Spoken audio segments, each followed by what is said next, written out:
Hello everybody. Today I'm going to present to you a new method of orthodontic in-mass retraction of incisors in extraction cases. As everybody knows, there are two methods of incisor retraction or anterior teeth retraction in extraction cases. Two-step retraction of anterior teeth, which was developed by Tweed when he introduced extraction mechanics, in which we retract canines first and then followed by retracting incisors.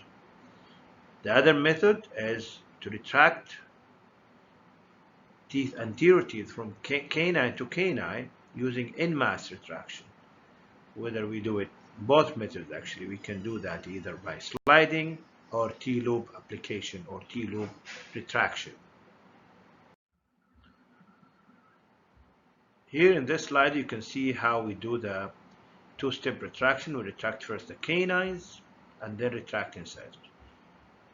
Most probably, canine retraction is done by sliding using power chain or coil spring, night-eye coil springs. And then after retracting canines,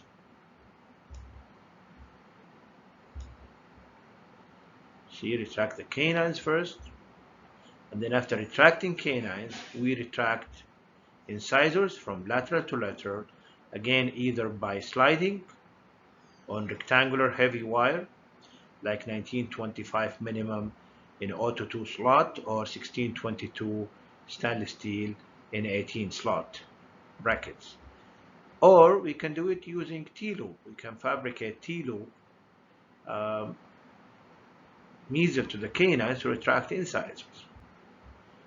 The disadvantages of this method is that the possibility of rotating the canines while retracting them, and sometimes we end up with tipping where the root still stays where it is and the canine moves back. So it's a complication that you have to work on, and most probably it will lengthen the treatment time. In addition, it is aesthetically not acceptable by the patients to have the spaces migrating from behind the canines to anterior to the canines. So sometimes this method is not acceptable by the patient, and the idea behind it was to reduce the anchorage requirements on the anterior teeth in order to preserve anchorage. So you divide your anterior teeth into canines first, retract the canines, and then retract the incisors. Also, one of the main problems of this technique is the lengthy treatment. I mentioned that before. The other method is to do en-masse retraction from canine to canine, whether you use T-loop like this one with certain mechanics and certain features of the T-loop to achieve certain moment to force ratio for the incisors, or you can do that by sliding again from molar to molar with a power chain, extending again from molar to molar without any kind of retraction loops. And this is a very common method of retraction. However, most of the time, if you are not careful, you can lose anchorage easily and might end up with tipping and some extrusion of incisor.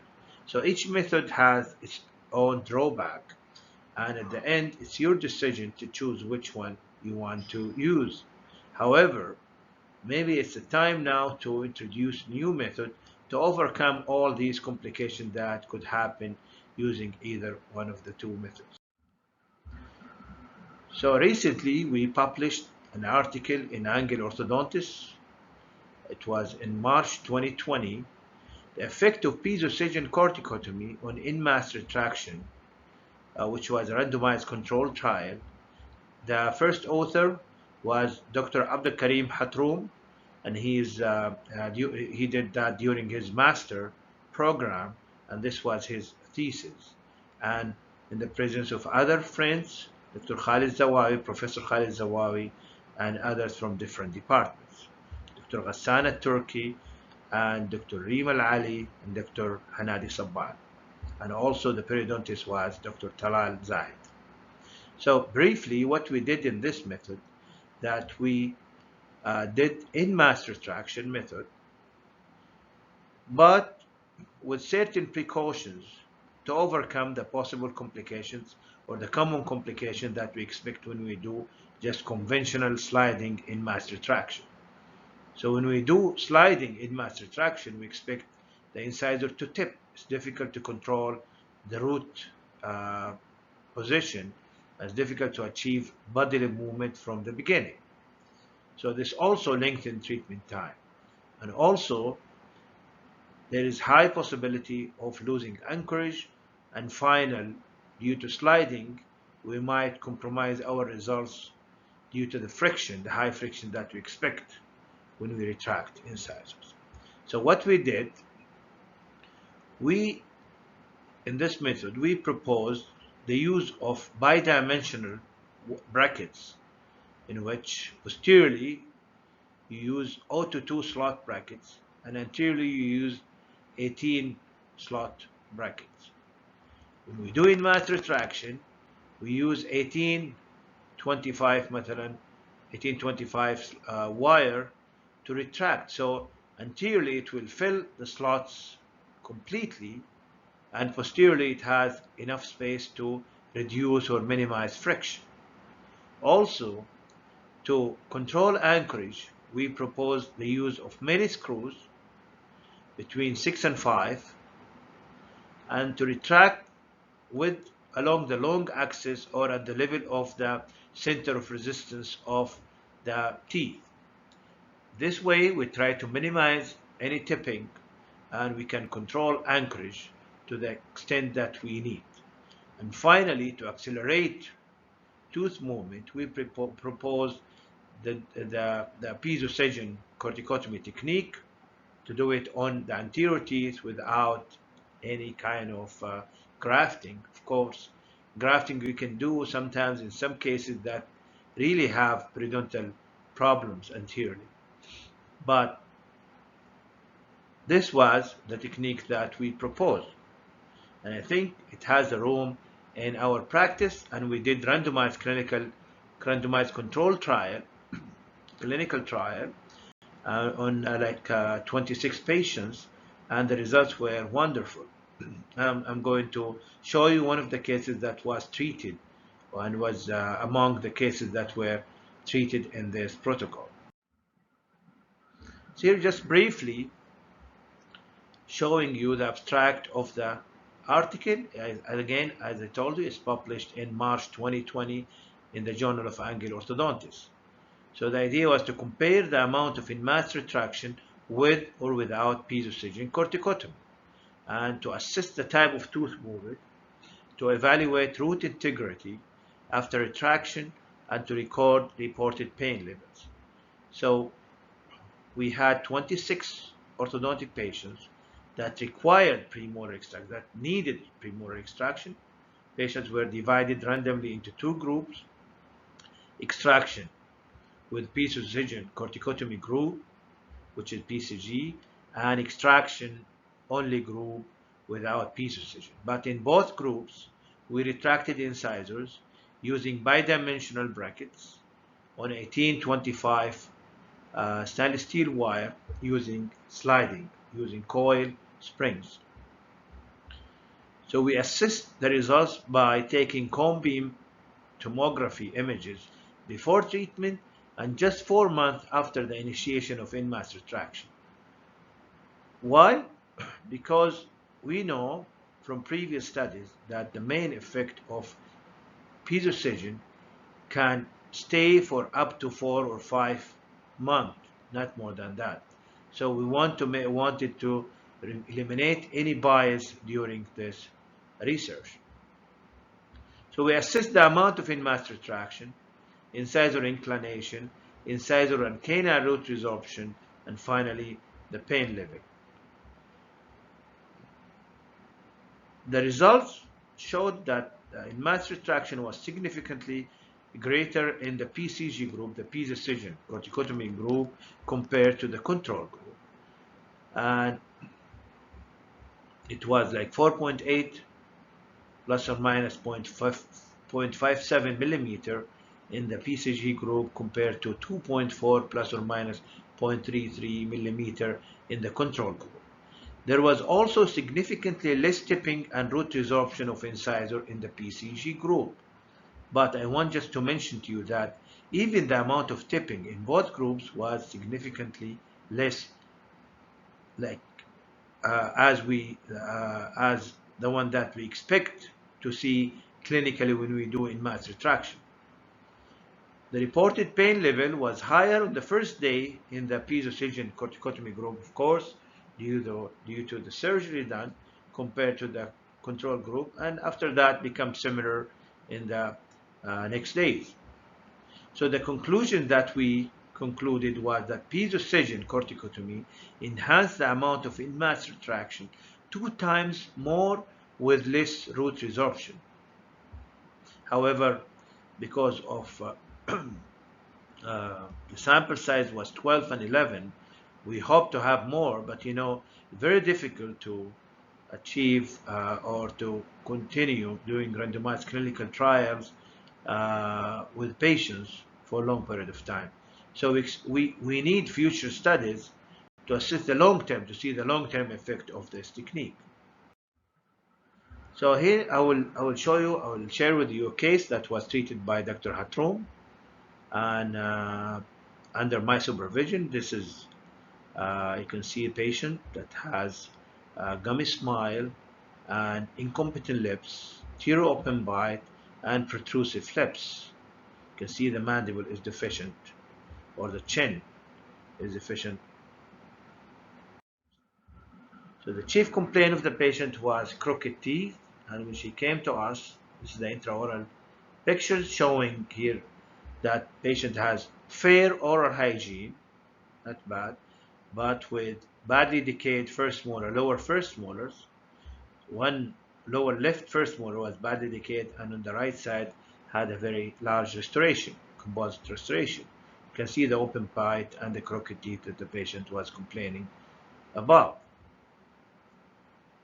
Also, the patient had minimum attached gingiva around incisors. See here. This is the occlusal view showing the upper teeth, and the lower showing the first molars with large restoration on the right side, and on the left side you can see the badly decayed first molar. Of course, this is an adult patient. Cast analysis shows that the molar is class 1 on the right side, and the left side canines are class 2, with anterior open bite, lower midline deviated 2 millimeter to the left, and overjet was about 7 millimeter. So basically we are dealing with class 2 case. Upper arch was tapered with a crowding ranging from 1 to 2 millimeter, while the lower was also crowded arch around 4 millimeter, 4 to 5 millimeter. Luckily, there was no Bolton discrepancy, and the patient had flat curve speed, upper and lower.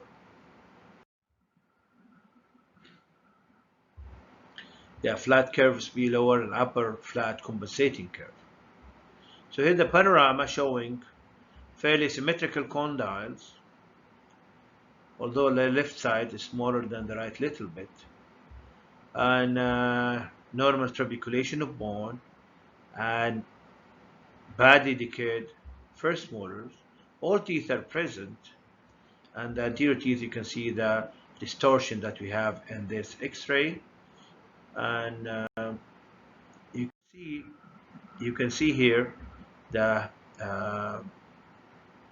incisors clearly in the periapical X-rays that have normal roots, and everything seems to be normal except the restoration that I mentioned, lower first molars, and also in the upper we have small class 1 on the right molar, on the right second premolar and second molar. You can see some incipient curves on the distal of the upper right second premolar. Cephalometric X-ray shows class 2 skeletal pattern as indicated by A and B. 4. Yeah, somebody can argue that this might be a case of class 1, yes, but it's towards class 2. Let's put it this way: class 2 dental with class 2 tendency.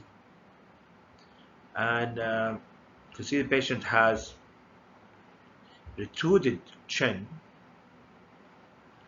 and hyperdiverged mandibular plane and long lower face height. So she has class 2 tendency with long face or vertical growth pattern. Dentally, patient has severely proclined upper and lower teeth. You see the profile also showing that the lips are protrusive, especially the lower to the E line. So as overall diagnosis, we are dealing with a 16 years old female patient who has full set of teeth, complaining of crooked teeth and anterior open bite, increased overjet, anterior open bite, as I say, lower midline shift to the left, which was mainly dental, and mild crowding in the lower anterior teeth, which was in the range of 4 millimeters. So we're dealing with class 2 open bite, increased overjet, and some dental or intradental problems. So here showing you the problem based in three in the different dimensions: transversely and vertical, anteroposteriorly, alignment, intra-arch problems, soft tissue problems, and pathological problems. So the treatment options that were suggested to the patients were either extraction of upper first premolars and lower first molars, or orthodontic surgery. So it depends on the objective that we were proposing to the patient. The first option, of course, the idea of doing upper first premolars extraction and lower first molar is to resolve the proclination of incisors, give patients better fullness of lips, resolve incompetency of the lips, and resolve crowding. And of course, with this one, we have to put in mind that we need to control the vertical and also prevent any kind of posterior extrusion to prevent rotation of the mandible downward and backward and close the anterior open bite. The other one, with this method, we are going to accept the deficiency of the mandible and the slight gummy smile the patient has.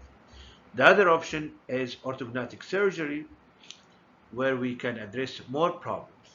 Like if we want to do orthodontic surgery, we want to do, of course, with extraction, different extraction patterns here.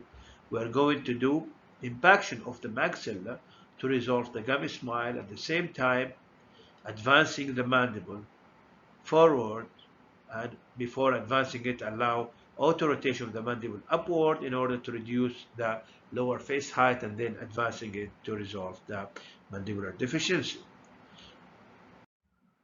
So the patient decided to go with the first option. These are the main objectives: is to achieve class 1 canine relationship, achieve minimum overbite and overjet, correct lower midline, resolve crowding, and before all these, to resolve anterior or lip incompetency and give the patient better lip position and resolve or control the vertical dimension of the patient.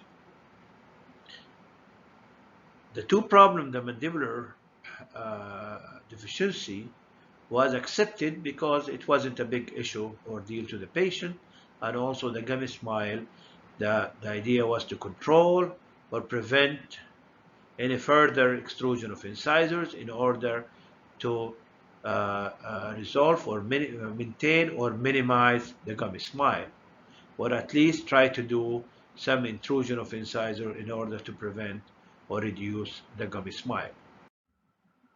So this is the treatment plan. We did the en-masse retraction using bidimensional brackets in the upper. And because this was part of the study, we did the bidimensional technique and en-masse retraction technique according to the protocol of the study, which was applied only on the upper arch. So we did, as I said, posterior auto 2 brackets and anteriorly 18 brackets, aligned the levels, we inserted the mini screws, and then we did retraction using coil springs from canine to canine on 1825 stainless steel wire and using the mini screws to retract on. We did piezo-scission on the anterior, upper anterior teeth, but not the lower, because this part was part again of the protocol. But if this is a regular case, I think we need to do piezo-scission upper and lower anterior from canine to canine to ensure finishing the upper and lower arches at the same time. After space closure, we wanted to do arch coordination, finishing and detailing, and finally retention. So this is after aligning and leveling using again bidimensional brackets. These are the mini screws that were inserted between 6 and 5, the upper, and this was done before extraction. So in order for us to do or to take X-ray, the CBCT before, which was part of the protocol. The lower first molars were extracted, so we did en-masse retraction in the lower, you can see here, using power chain 6 to 6, and in the upper we send the patient for piezo-scission corticalotomy. You do vertical cuts in the gingiva, and then with the piezo instruments you go and do vertical cuts between interdentally. And piezo-scission corticalotomy is known to accelerate, or any type of corticalotomy is known to accelerate tooth movement. How? By doing or enhancing bone turnover during tooth movement. If you want to know more details about it, there are many articles in the literature. There are some articles that I did, review article, and also other articles about the piezo-scission corticalotomy.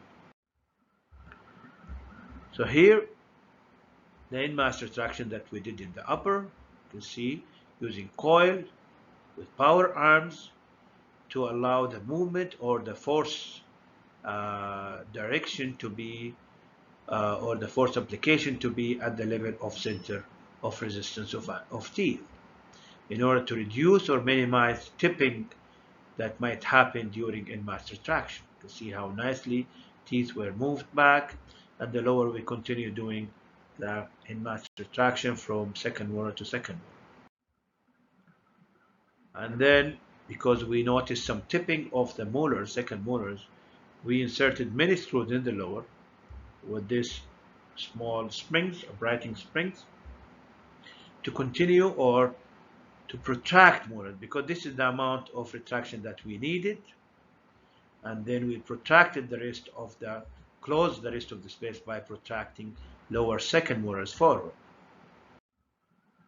You can see how spaces are closed nicely. And this is after closing space with minimum complication.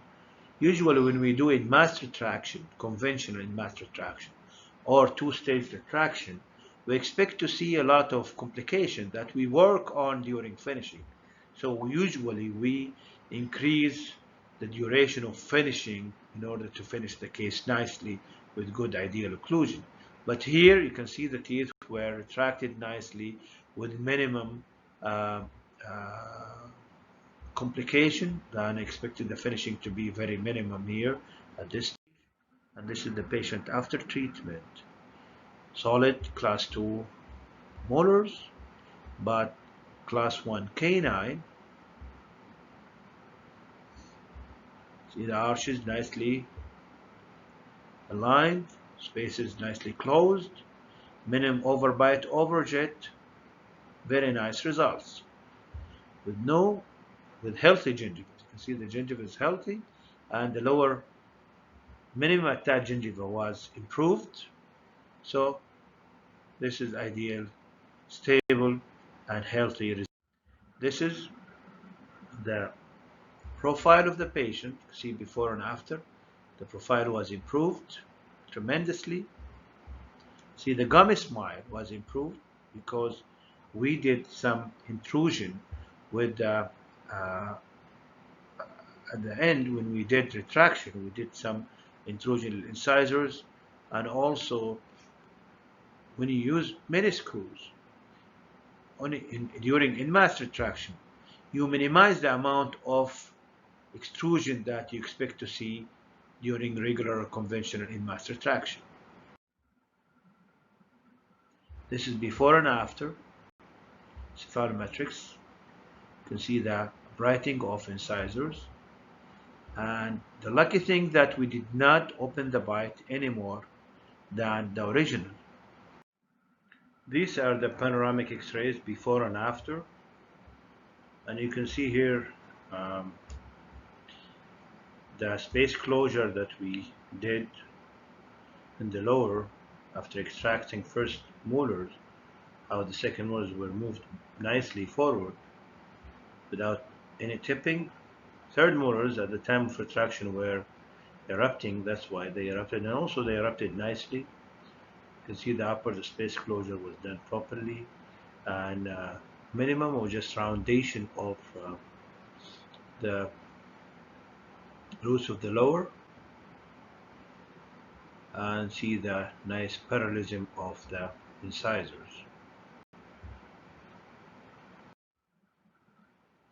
So at the end, I just recommend that it's a time for us to shift or find a new method to overcome our complication that we see when we do space closure or conventional space closure in extraction cases. So doing bidimensional will minimize the friction in the back, at the same time ensuring ensure the use of a heavy wire is enough to minimize tipping. Same time, using many screws will help to um, apply the force at the level or closer to the level of center of resistance, and also this would help to minimize tipping and control the movement, and also it will control our anchorage, determining exactly, or moving the teeth exactly the amount that you determine in the treatment plan. And finally, doing the piso-staging corticalotomy, which is minimally invasive procedure around the anterior teeth, will help to move the teeth faster than if we do it conventional. And all these precautions or the methods recommended in this protocol are used to overcome problems, real problems that lengthen treatment plan, increase or lengthen the finishing time that we do at the end, because we expect to see complications, and usually we spend more time finishing. And I also would like to thank the team that worked on this randomized clinical trial, starting by Dr. Abdukareem Hatroom, who's this is actually part of this is his thesis during the master program at King Abdulaziz University, and also Professor Khalid Sawawi, Dr. Ghassan Turki, and the others that helped to finish this protocol nicely. And if you need to know more about it, you can go and read about it in the Angular Orthodontist, as I said, in March 2020. And if you have any questions or concerns, please write them down under this presentation that in the YouTube. And also, I would like to remind you to subscribe to this channel, so in order for us to inform you and update you about our future presentations. Thank you again, and goodbye.